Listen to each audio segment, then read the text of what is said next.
Hello. I'm very happy to be here tonight. It's 6:45, and so many people still want to spend the next hour dealing with fascism. That makes me happy too. Yeah, so let's get started.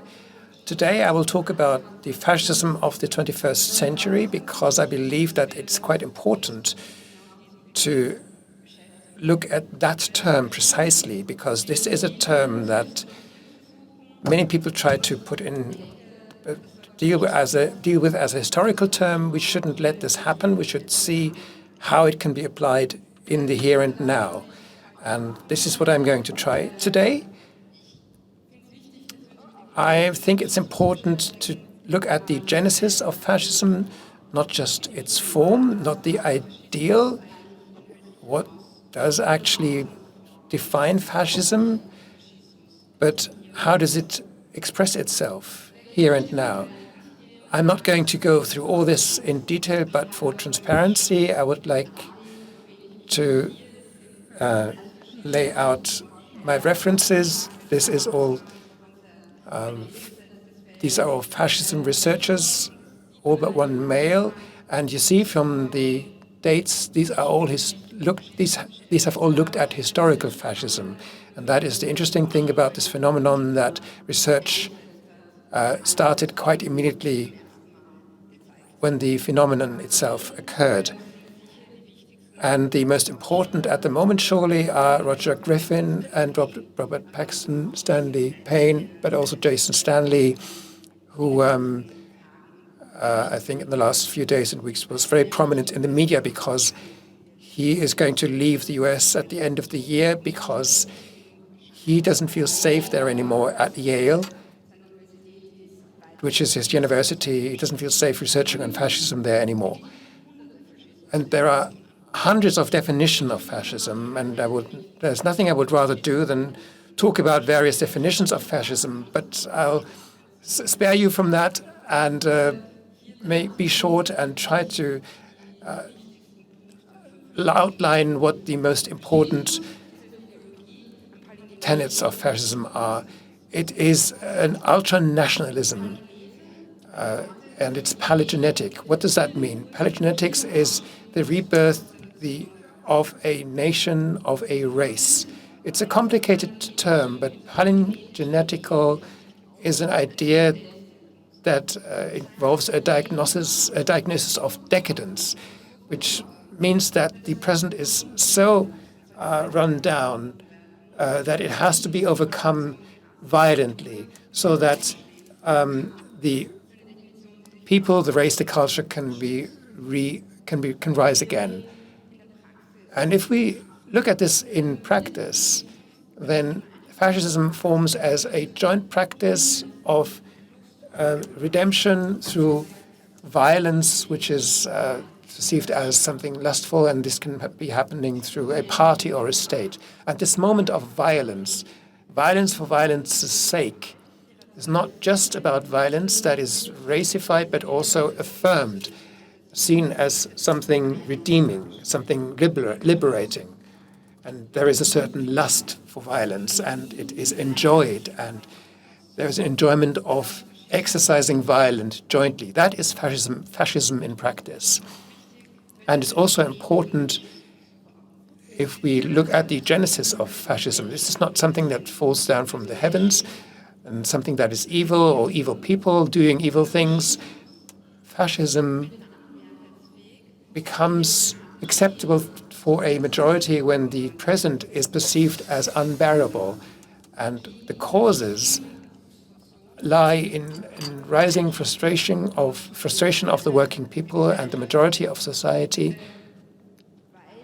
because the crises of the present cannot be solved through democratic means, or because people don't want these crises to be solved. And if the only solution to the crisis is a change of the system at the economical level, then there are relevant factions within capital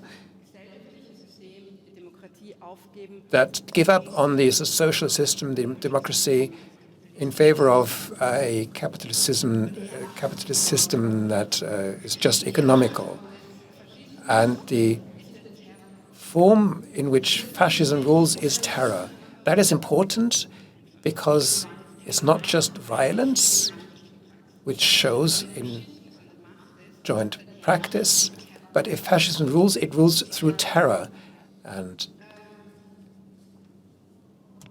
the terror expresses itself in increasing selection mechanisms of the group that is being ruled by fascism. And the selection, who is inside, who is outside, who is worthy and who is not, that pacifies the masses on the one side, because if it's not you, you have the feeling something is finally happening, the strong person is there. Society is divided because neighborhoods, working environments, social circles are divided, are torn apart, and there is a terror because you never know who is going to be next. This is not an all-encompassing definition of fascism, I know, but I think it's important to portray fascism as this manifold creature. And we look at this in detail now and try to make it a bit faster so that we can actually finish on time. And I've already alluded to the fact to how fascism is created. The source is frustration. Frustration comes about if the present is perceived as worse than the past. This can be caused through various crises. I've listed a few. I cannot go through all of them in detail. Finance and economic crisis of 2008 is still very effective, still has effects on the present. Range of social crises, the crisis of the climate, which also shortens the time scale in which we can solve the other crises. We have a crisis, a double crisis of representation. On the one hand, we live in cities, mostly in Central Europe, where many people that have been born here cannot take part in decision-making. They are not part of the formal political process, although they live the same everyday life. I'll say, although there are enough people that cannot co-determine things where they live, and people that cannot be elected either. And I think this is a much ignored aspect. What does it do to you if you can never represent others by joining a local parliament, for example? The second crisis of representation is that even the people that are allowed to vote no longer trust in the political system. This loss of trust is not equally shared. There are still areas of the state that have a lot of trust. This is mostly police and the military,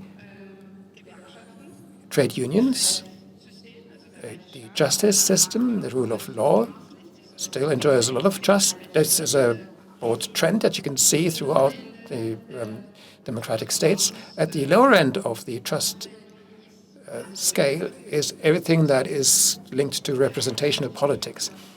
Parties are not being trusted. Politics, parliaments, politicians, oppositions, all these that you could vote for are not being trusted. And we have a massive crisis of the party system, which means that in these large families that parties are, if you ask people what their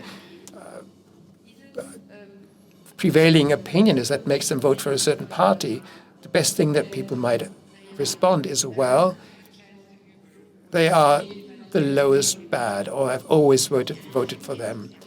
The only people that I voted for enthusiastically with a lot of conviction by their electors are the extreme right. And that all points to us living in a time where hegemony is dissolving, where natural givens are no longer in place. It doesn't work anymore. There's friction. And if hegemony dissolves, there is no unanimity anymore. There's confusion between those that rule and those that are being ruled. But there are certain strategies of inertia. How do you still get over this line? Capitalism is a very adaptable system. There's green capitalism, so you paint capitalism green, or a progressive neoliberalism. This phase is nearing its end. This is the phase that we had where the banks and the weapon industries are now voicing themselves in favor of women's rights or whatever. But why? And that is a part of this truth. All transformation attempts from the left have failed. And the biggest attempt to transform the system from the left was after 2008. From 2008 to 2014-15, and that has failed. And now that has failed, this hegemony is dissolving, an authoritarian change and transformation enters the scene and enters this vacuum. What also is part of the genesis of fascism, that is conspiracy narratives. And these work in a time like this, because this time is so fragmented and conspiracy narratives are not always easy. You can try to understand this whole complex. That is not easy, but they are coherent. They make sense. They are a consistent tale where I know what the good side is and what the evil side is and how the story continues. And that is a good offer in a fragmented time. What conspiracy narratives also offer is that you can finally be the hero. You're not driven by times. You can take the fate into your own hands. There is a secret knowledge that is being offered, which sets you apart from the rest, perhaps even in your own family. It makes sense. And there is an enemy, and that is important, and that is magical thinking. If these people go away, then everything will be good. Historically, fascism never existed without conspiracy narratives existing before it. Only the conspiracy narrative, the blueprint of the modern conspiracy narrative, is the protocols of the elders of Zion, which probably we don't quite know, but probably were put into the world through the Tsarist secret services, and they then spread. And there is a clear parallel here. And another parallel is that the protocols of the elders of Zion are fake. Fakes were made. That said, protocols were found, the tales of the elders of Zion, that proved that there is a Jewish world conspiracy. And this Jewish world conspiracy, this motive that there were people there that profit from all these changes, that by profiting from making money scarce and doing things with money, and that fit those times so well. And there was a good story by Hannah Arendt, who wrote, the motive of a global conspiracy had an effect on the fantasy of the masses because it fitted the modern power structures so well. So the conspiracy was working because it was so plausible in reality, because it really was possible to be like that if you looked at reality. We have this with COVID, with vaccination, with Veggie Days, with whatever, climate crisis. This is all part of the conspiracy, and you can make everything into a conspiracy too. And this conspiracy narrative is the basic condition for the cultural struggle of fascism, because this all only makes sense if it is seen as a part of something greater. Because why am I interested in what a university in Seattle does in terms of gendering or in terms of what they eat there?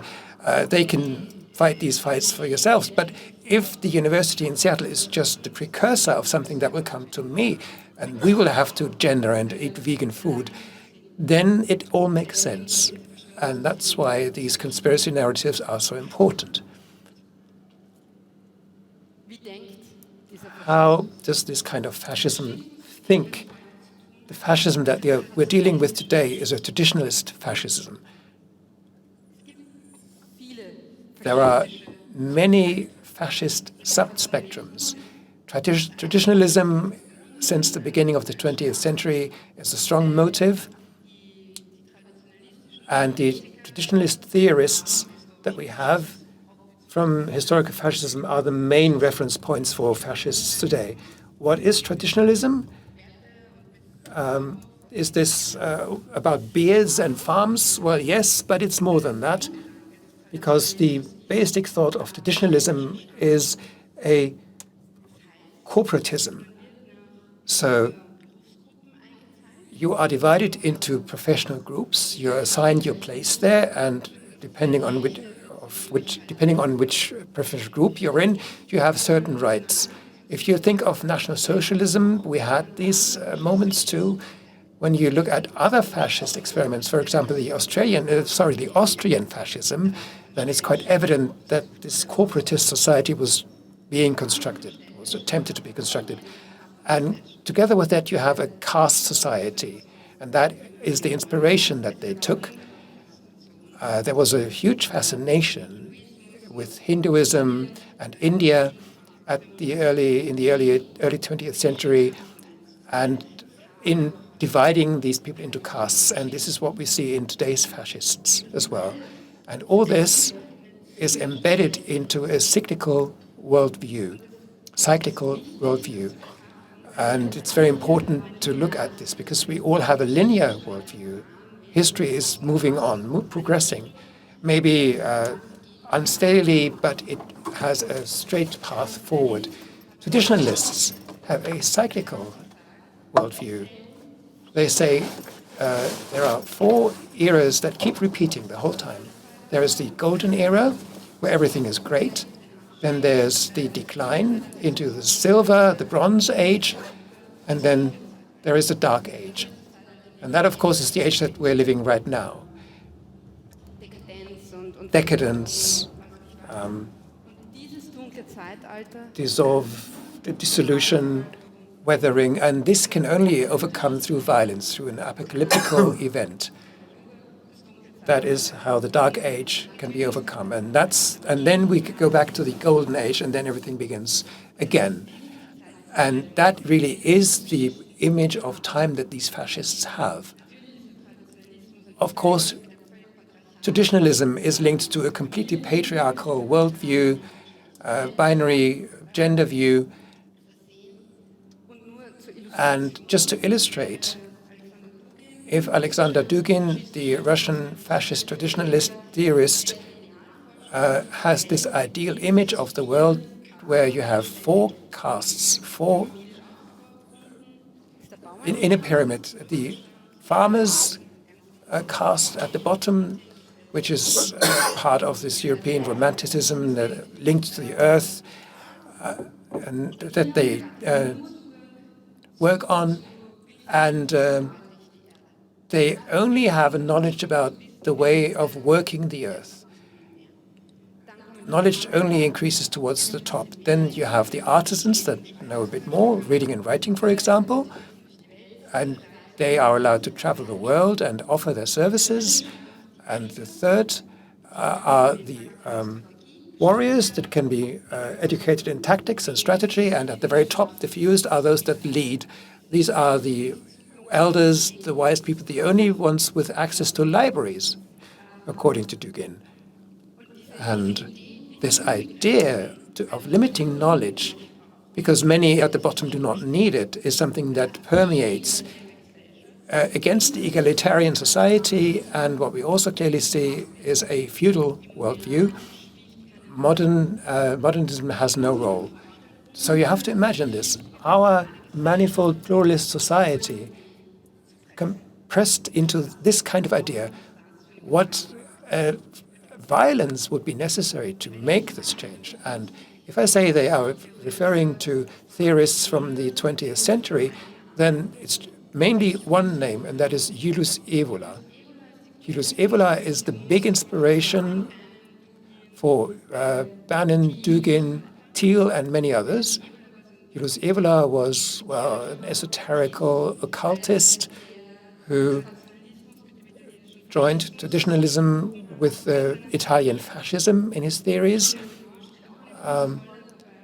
René Guérin had a big role, a traditionalist that decidedly said that he was not in agreement with fascism.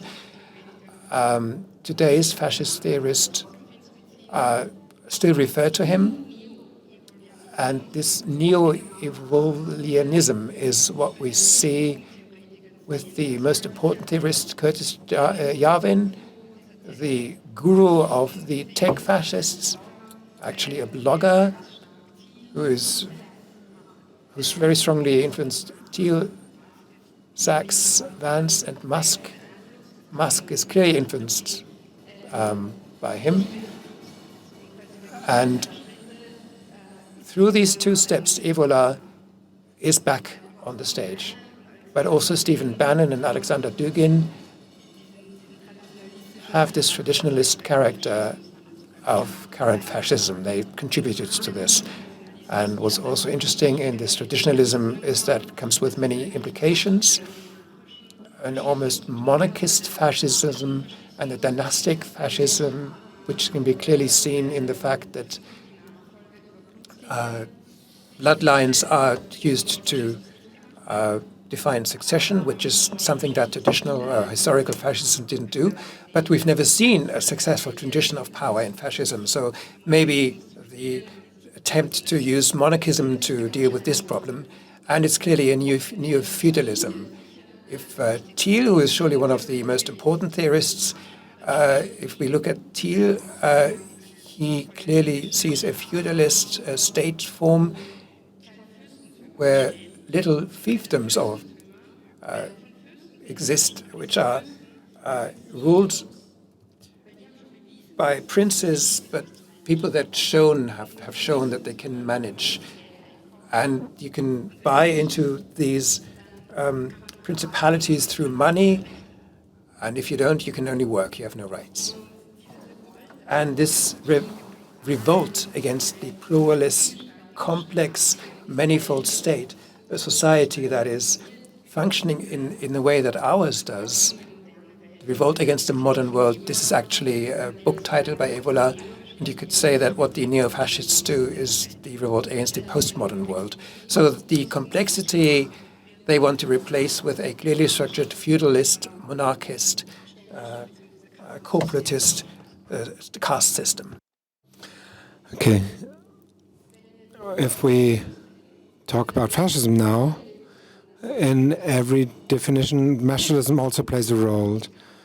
Now, it's not that easy with nationalism because we don't have these traditional national states anymore. No, so we could say it doesn't work, nationalism, but nationalism has also changed because we now already have a transnational network of fascists, a network that works over the boundaries of countries and languages. So an ethno-pluralism, so, for example, that says that every nation has to become pure and flourish, and that paved the way for a new way of nationalism. We've seen this with the identitary movements in the 2010s, for example. So it's not only about cultural spaces instead of nations. We see it about Europe, for example. So we have to keep Europe. And in the 2020s, we're extending this to extend space for white Christians, white Christian nationalism. This allows for the U.S. to take the U.S. in there, and that allows to include Russia. If you would tell this to fascists in the 20th century, that you would mean Russia and the U.S. as well, that they would rotate in their graves. But in the 21st century, you also have to think about nationalism in a new way.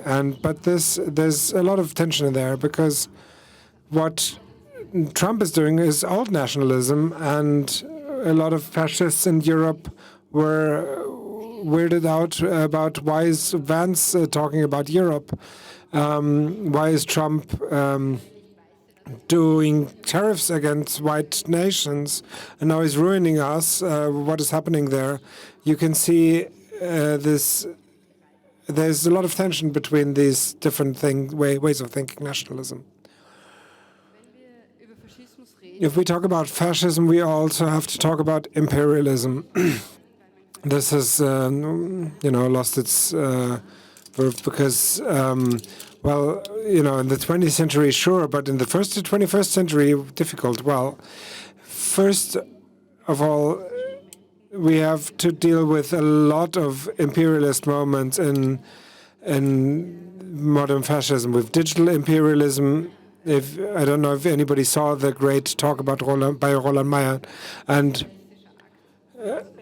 about how AI works as imperialist act, and if you by appropriating art and works by others and creating something new that wasn't in the mind of the creator. And we also have platforms as a form of digital imperialism, where platforms are overtaking in a hostile manner. They were used in a democratic way, but they're now changing, and you can see that they are therefore taking over the resources of democratic movements, Twitter, for example. But we also have to do with territorial imperialism, with very basic territorial imperialism, like Gulf of America, Gulf of Mexico, Panama Canal, Greenland, the question of Canada. Now, of course you can say they don't mean it, but do you really want to think about the president meaning something serious when he threatens to annex a country? Yeah, maybe 70% say. You would say maybe it's not serious, but he's still possibly serious about 30% of the time. And that's imperialism, because people just say, well, this is ours because we have a right to it. Well, why? Because we're better than the others. And because they have to subjugate themselves. And these imperialist movements we can see in the neo-monarchist and neo-colonialist movement ideas that go hand in hand with these. And these neo-colonial ideas we can see where it sounds very much like science fiction. The rainforest, we have these free cities. There's billionaires who buy land in poor countries and create their own free cities and rule there. And where we're with Thiel, this is exactly this idea. You can buy yourself into there. You don't pay money, taxes there. You can just buy yourself into there, and then you can live there. And but this piece of land is in the rainforest. People live around this. People have to work there. Someone has to take out your trash. Someone has to build the roads and the houses, and you buy this labor. We can talk about voluntariness in these poor countries, but these people have no rights. They have no workers' rights. They don't have to. They're not allowed to unionize, and they don't have any justice. They don't have any legal rights and any right to sue. And of course, the negative side effects of this, like pollution, they're externalized to the land outside. So this piece of land was bought, but the negative effects people have to carry are carried by the people outside. The same happens they're trying to do this in the sea, like swimming cities, with the same ideas. The sea belongs to no one, so the same idea. And this is the same idea that is behind the Mars project. Well, you can say, well, he won't make it to Mars.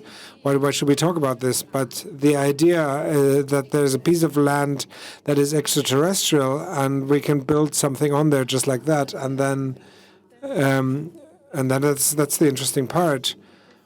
The question is who decides who live there, who can live there. The means of selection is at the heart of fascism. We stay at the Mars project. We say he reaches Mars. The basic idea is this Earth is going to burn through the climate crisis, and then that's is what Musk says. His job is to preserve conscious life, and therefore he decides who gets to go to Mars, and he decides who has to stay on the burning Earth, if you believe this dystopia, and who can go to Mars. And this is selection, because even if 2 million people can live there, even if it's 200 million, he thinks he can decide who can be. And if you see what obsession this man has with birth rates, then you can see that no woman above childbearing age will be taken there. Then you can think that no person with a chronic disease will get there. Socially unacceptable behavior, unwanted behavior, also not allowed. And then we're in a very fascist selection.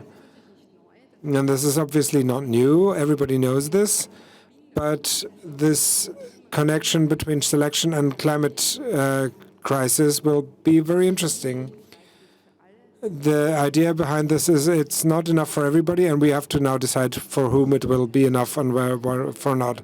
And there's an obsession with overpopulation, with birth rates, and you can see who you want to make responsible for this crisis and who not, like the people in the global south.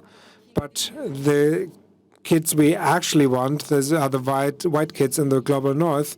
They're too little, so therefore we have to defend the global north against the global south. And if the climate crisis, is there, if it becomes more extreme, then it's clear where it goes. It's now already the basis for this thinking of neo-fascist terrorism. So Christchurch, Buffalo, El Paso, and so on and so. We have this thinking already in the manifests. You take it into your own hands, because they over there are too many, and because they are threatening or damaging the climate. This thinking, the selection thinking, is his basis. Thomas Malthus was an English economist or preacher who had a look at the poor population in London and created a theory. His theory was it's going to self-regulate. He saw the poor population in London and said it's like the rabbits on the countryside. If they get too many, just a few will die. And it's the same with the poor people. We don't have enough food, so in case of famine, you don't have to intervene, because that's the way it'll self-regulate. This is bullshit. We know this, because food production also doesn't work linearly, and because it, for example, can increase through technicalization. But the idea is you're not allowed to intervene when people die. And this Malthusianism, which we also know as sort of social Darwinism, is the basis for economic capitalism. He was state economist, and then in the 20th century he was eugenically charged, and also the base for fascism. So we have our root there too. We have this idea of some people having to deserve their death because we shouldn't intervene. Now we get to the end. Fascism rules through terror. Then the basic idea behind this is that life isn't plannable. The rules are moved. Sometimes they count, sometimes they don't. You can't lean on them, and the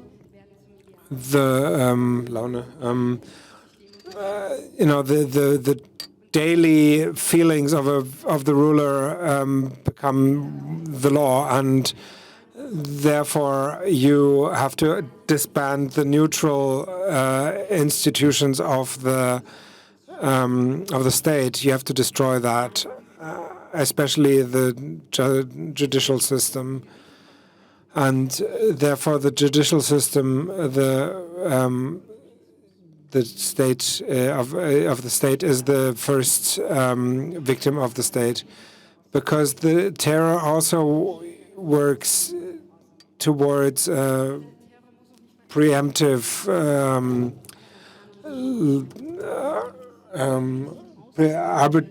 anticipatory obedience, and you work in that ways, and you have to you just have to act, and you already feel terrorized. You don't think there's nothing really happening. People have the feeling that nothing's happening, but people are anticipating something to happen, and then they act in the obedient way. Arbitrary sanctioning of people. It doesn't matter what. Everybody is, guilty. Everybody's not guilty. It's just about arbitrariness, and these categories don't have a meaning, and it's important that the politics doesn't follow law, but law follows the laws follow politics. So we have legitimization, post factum legitimization of these actions. We have lawyers who say, something happens, and we have lawyers who say, it's fine. This is what Carl Schmitt did for the Nazis. The law follows the Führer. And now I finally get to the final end. Fascism shows itself in violence. The violence gets brutalized. Violence is suddenly there, suddenly agreed upon. It's not hidden. It's not dealt as necessary, but it's celebrated. It's shown, publicly displayed, cheerleaded. It's about violence for violence's sake, and this is the definition of fascism. Is the only ideology without that exercises violence without a boundary.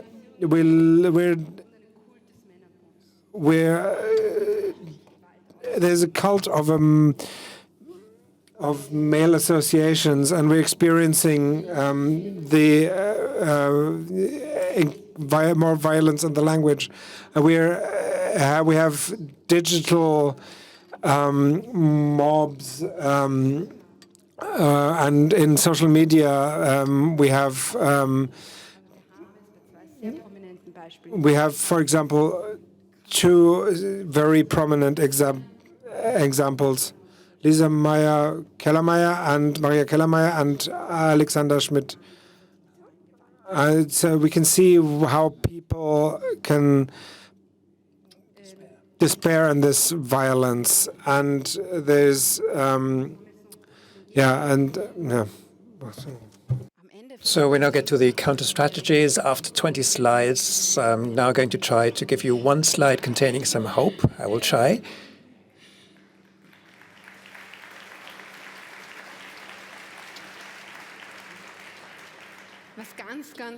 What is very, very important is that we can see that we have two opponents here. We have neoliberalism and we have fascism. And the problem is that neoliberalism doesn't just create the conditions for fascism, it also destroys the tools that we can use to fight against and overcome fascism. Because, and that is the positive message, people are good. In the whole anthropology of the human, why are we the dominant species? Because we have learned one thing, and better than anyone else, and that is cooperation. We only were able to come this far because we knew or realized that we have to be able to rely on the others. We need the others, and that is still true. We're not just isolated fighters. We live in communities. And 40 years of neoliberalism have now told us, no, everyone has to just get their own elbows out. Everyone is your competitor from kindergarten age on up to the old age home. And that is not true, and that is what we have to get rid of. We have our We have to rebuild our social infrastructures, our networks. We need social rooms away from economical usability. Not every meeting has to be a networking. You don't have to always think, what will I get out of this? Is it worth for me to be in this company? These are the spaces that have been stolen from us, and these spaces we have to fight for and regain. These spaces are what work on one principle that is really the antidote to fascism, and that is solidarity. People have solidarity. And I can illustrate this with a very small example. When we get out and then someone falls down on the street, what is our impulse? We go there and help the person stand up again. We don't ask what work does this person have, who do they vote for, is this a nice person or not? We are helping this person stand up because we don't want anyone to be in a bad state. We have the positive very deep inside us. We have solidarity. That's the creatures we are, and that is the good news, because fascism tries to work and act against what we are, against human nature. It has to re-educate us. It has to educate us towards brutality. But solidarity is there already. And this counter images of solidarity in our neighborhoods, in our associations, in our families, in our social circles, in our communities, that is what we have to get to the fore again. And, well, sometimes we should be afraid, but we should not be afraid and stay in fear. We should think in these circles, how do we want to live with each other? Is this the best of all worlds? Or does it go, is there a possibility for a better world? And I'm sure that not everything does have to become worse. We could make it better than the world we have right now. And very deep inside me, I believe that it is worth fighting for that. And for that, I will thank you.